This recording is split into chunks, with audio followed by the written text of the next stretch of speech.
Okay, sa ating hulaan yarn, nakakaloka itong aktres na Ate Chona o ma-attitude sa shooting. Bakit? At details. Ito na. Ito kwento ko sa inyo. Alam mo bang nagtaray siya? Kasi may kasama siya sa dressing room. Na isang young actress. Okay. Ngayon, hindi sinasadya nitong young actress na magamit niya yung kanyang hair brush. Okay. Aba, eto na. Nung umalis ang young actress. Diyos ko, nagtatataray sa star. Ginamit yung hairbrush? Nagtataray sa star. Sabi. Bakit inayaan yung cha-cha-cha-cha na? Ganyan ang anak na, cha-cha-cha-cha-cha. Ganon. Wala. Oo, nagwala talaga siya. Diyos ko, hairbrush lang naman, di ba? Kaya lang, minsan kasi, oo. merong personal ka na gamit. Di ba ikaw Katulad ng friendship? suklay, Suklay. toothbrush, Oo. kasi mga personal Baka na ganon. yan eh. Kaya Pero, siguro, dapat Pero talagang hindi nagwawala, no? Talagang Hindi nagwawala. kumuha siya ng attention. Sobra naman nagwala siya. baka natatakot kasi siya na mahawahan ng kuto. Ay, May ganun eh. bongga naman yung young actress. Ano? Malambis sa Maganda. katawan. Pero yung actress ba, without her permission, yung babae na ginamit yung hairdresser. Ano ba? Ang Yung akala brush, hairbrush. Oo, ang akala kasi Okay lang. gamit yun ng makeup artist. Okay. Oo. Pero yung mga ano talaga, yung mga supply Oo. talaga, maintindihan natin Personal talaga. daw. Personal na gamit yon. Na kasi nakakahawa din naman yung pag may balakubak yun ang hiram.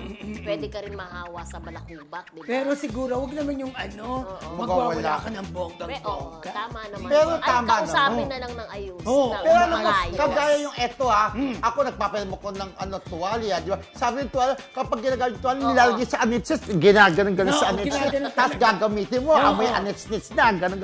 Di ba? Parang kaya ng mga lalaki, minsan okay lang yun sa kanila, pero dapat hindi rin. Hindi, pag Minsan nahiram- iba, ay, ilalo pa sa anitsis, sa likod, di ba? Ginaganon, kasi gagamitin ng karanto sa Kristo. At Di least ba? hindi ka nangihiram ng hairbrush. Di ba?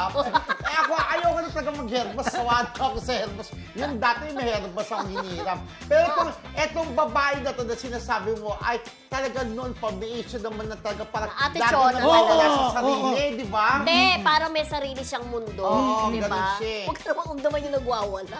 Hindi halos lagi, nagwawala, minsan merong anetsnet, di ba?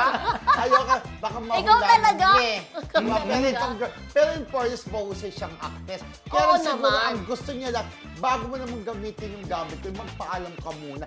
Pero, sa kabilang balay, hindi natin alam talaga yung sitwasyon. Baka nga, hindi rin alam hindi, baka alam rin nung girl kasi magkasama sila sa dressing room eh. Hindi, malay Friendship. nga nung girl, baka gamit nga nung makeup artist yun. Diba? Hindi, sabi naman ng isang girlita Amor yung nagwawala, may sarili akong makeup artist, no? Gumanon. Sabi niya, don't justify. Sabi, gumanon, justify niyo eh. May sarili naman akong makeup artist. Akin talaga eh. Without my permission, Pero you're dapat- using my hairbrush. Pero Sabi dapat English hindi na eh. siya nagwala. Tuloy. Ayun lang. Parang nag-skandalo siya. Nagkot siya ng Dahil lang attention. naman sa hairbrush, di ba? Tama ka, Mildred. Dapat kausapin na lang ng matino. Hindi na umabot sa gano'n. Ayun tuloy. Paliwanag sa kanya, yun ang hiram. Wala namang kuto. Oo. Wala namang dandruff. At saka, ayun tuloy. Ano daw clue? Nalaman siya na naku, ito Ano daw clue nitong Ito girlita palang Amor? actress na ito, ganyan. Anong ang clue? Ano daw clue? Ang clue, Babae siya. babae siya, syempre. Siyempre, actress. Anong Sumikat clue? siya noong 90s. Ang dami na sumikat noong 1990s. Pero diba? hanggang ngayon, visible pa rin Visible siya. pa rin siya. Okay. Active pa rin siya sa At kanyang mahusay siya. showbiz career. Mahusay ba siyang umarte? Mahusay siya. Pero kinabog siya ng isang actress nung nakasama niya dati sa isang pelikula. Pelikula, di ba? Pero merong, itong girlita Amor niya to, merong isang word na dinidescribe sa kanya.